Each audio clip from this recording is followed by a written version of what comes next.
Halo guys, Assalamualaikum warahmatullahi wabarakatuh. Perkenalkan, nama saya Ulia Asyari. Di sini saya akan menjelaskan materi tentang demokrasi terpimpin. Ada yang tahu nggak sih demokrasi terpimpin itu apa? Oke, di sini saya akan jelaskan. Demokrasi terpimpin adalah sebuah sistem demokrasi yang seluruh keputusannya serta pemikirannya berpusat kepada pimpinan negara. Pimpinan kita pada saat itu yaitu Soekarno.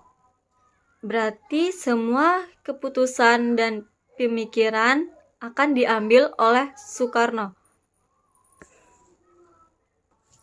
Demokrasi terpimpin juga terjadi pada tahun 1959 sampai dengan 1966. Cukup lama juga ya. Pada demokrasi terpimpin, apa saja sih yang terjadi pada saat waktu itu? Mari kita bahas. Pada saat itu terjadi sistem kepartaian melemah karena kekuasaan presiden yang semakin besar. Peran kontrol DPR, gotong royong DPR-GR melemah. Ketiga, pemilu tidak diselenggarakan. Upaya konsolidasi kekuatan politik dengan cara pembentukan kabinet gotong royong yang mewakili semua fraksi dan partai. 5. Upaya konsolidasi kekuatan politik dengan cara membentukan Dewan Nasional yang dibentuk dari golongan fungsional, wakil buruh, petani, pendeta, ulama, wanita, dan lain-lain. 6. Sentralisasi kekuasaan di tangan presiden. Kewenangan daerah pun terbatas. Kebebasan pers dibatasi, sejumlah media didrebel. Salah satu permasalahan yang terjadi pada demokrasi terpimpin yaitu deklarasi ekonomi. Bagaimana sih keadaan ekonomi Indonesia pada masa demokrasi terpimpin yang dipimpin oleh Soekarno? Keadaan ekonomi Indonesia pada masa awal kemerdekaan sangatlah rumit.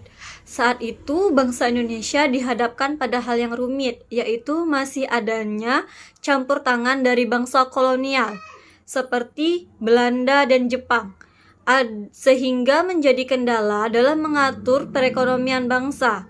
Adapun beberapa kendala yang dihadapi bangsa Indonesia dari segi ekonomi pada masa tersebut adalah masalah menentukan mata uang yang berlaku, adanya blokade yang dilakukan Belanda terhadap ekspor RI, masalah rendahnya penghasilan rakyat sehingga tingkat kemiskinan sangatlah tinggi yang terjadi. Perekonomian Indonesia sekitar tahun 1945 sampai dengan 1950-an sangat tidak menguntungkan bagi pemerintah Republik Indonesia. Soekarno beserta tokoh lainnya berhasil merumuskan Pancasila sebagai sebuah ideologi negara yang sesuai dengan pandangan hidup dan cita-cita bangsa Indonesia. Sebuah cita-cita yang tertuang dalam perumusan Pancasila yaitu dan pembukaan Undang-Undang Dasar Negara Republik Indonesia berkomitmen untuk memerdekakan seluruh rakyat Indonesia, baik secara politik, ekonomi, maupun sosial budaya.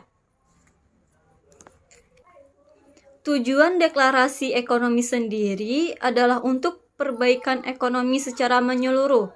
Terbentuknya DEKON ini dilatar belakangi oleh beberapa hal, yaitu berbagai peraturan dikeluarkan pemerintah untuk merangsang ekspor mengalami kegagalan. Contohnya, sistem bukti ekspor atau BI.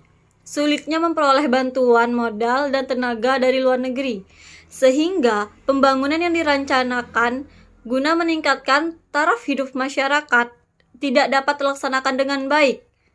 Inti dari DEKON ini sendiri adalah berusaha mencegah terjadinya penyelewengan dalam penyelenggaraan pembangunan kemandirian ekonomi, di mana pembangunan kemandirian ditujuan untuk kepentingan rakyat dan bukan untuk kepentingan golongan atau pribadi sendiri. Dan sayangnya deklarasi ekonomi pada masa demokrasi terpimpin mengalami kegagalan yang disebabkan oleh tidak terwujudnya pinjaman dari International Monetary Fund atau IMF sebesar 400 juta dolar US.